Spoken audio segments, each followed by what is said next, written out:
Bible के आलोक में एक आध्यात्मिक यात्रा। प्रिय भाइयों और बहनों, आज हम एक ऐसे विषय पर चिंतन करने के लिए एकत्रित हुए हैं जो आत्मिक अनुशासन, परमेश्वर के साथ घनिष्ठता और आत्मशुद्धि का एक महत्वपूर्ण साधन है, उपवास। बाइबल में उपवास को केवल भोजन से परहेज करने की क्रिया नहीं, बल्कि प्रार्थना, पश्चाताप और परमेश्वर के साथ हमारे संबंध को मजबूत करने का एक पवित्र मार्ग बताया गया है।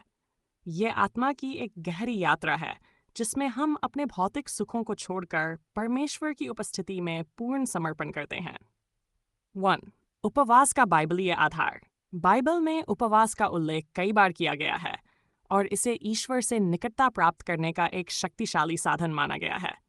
पुराने और नए नियम दोनों में परमेश्वर के लोगों ने कठिन समय में मार्गदर्शन प्राप्त करने, पश्चाताप करने या किसी विशेष आशीर्वाद के लिए उपवास किया।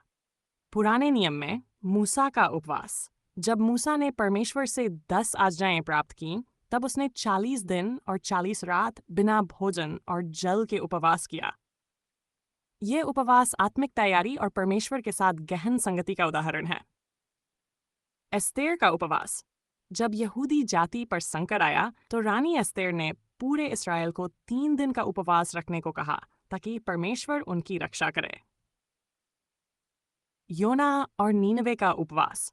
जब योना ने नीनवे को परमेश्वर के न्याय का संदेश दिया, तो नीनवे के लोगों ने उपवास रखा और पश्चाताप किया, जिससे परमेश्वर ने उन पर दया की।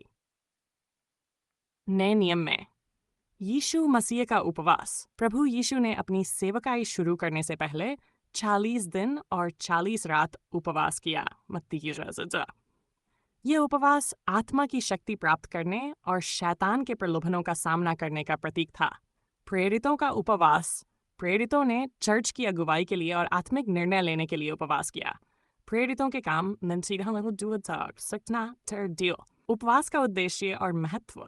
बाइबल हमें सिखाती है कि उपवास केवल बाहरी आचरण नहीं, बल्कि हृदय की एक आंतरिक दशा है। इसका उद्देश्य आत्मशुद्धि, आत्म अनुशासन और परमेश्वर की निकटता प्राप्त करना है। परमेश्वर से घनिष्ठता प्राप्त करना। जब हम उपवास करते हैं, तो हम सांसारिक चीजों से ध्यान हटाकर पूरी तरह से परमेश्वर पर केंद्रित होते हैं। उपवास हमें गहरी प्रार्थना और आत्मविश्लेषण में जाने का अवसर देता है। यीशु ने अपने उपवास के दौरान शैतान के प्रलोभनों पर विजय प्राप्त की।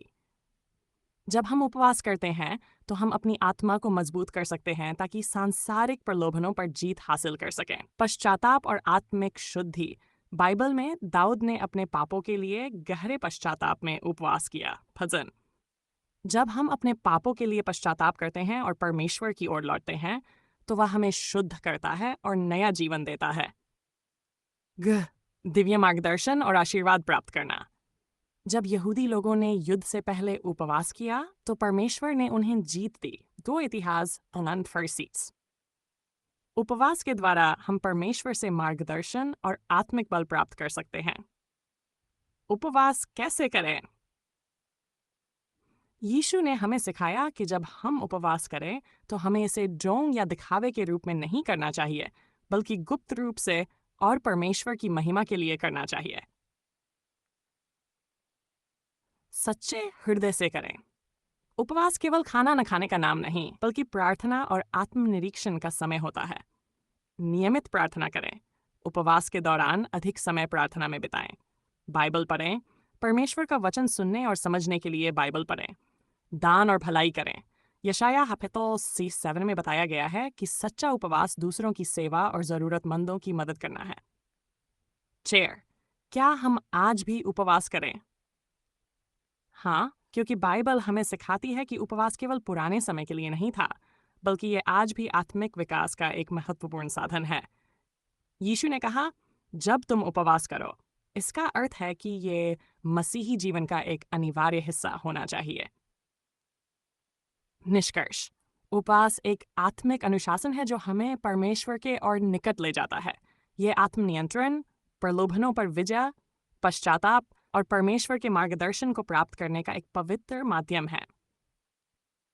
जब हम बाइबल के अनुसार उपवास करते हैं, तो हमारी आत्मा को शक्ति मिलती है और हम परमेश्वर की योजना को अपने जीवन में पूरा होते हुए देखते हैं।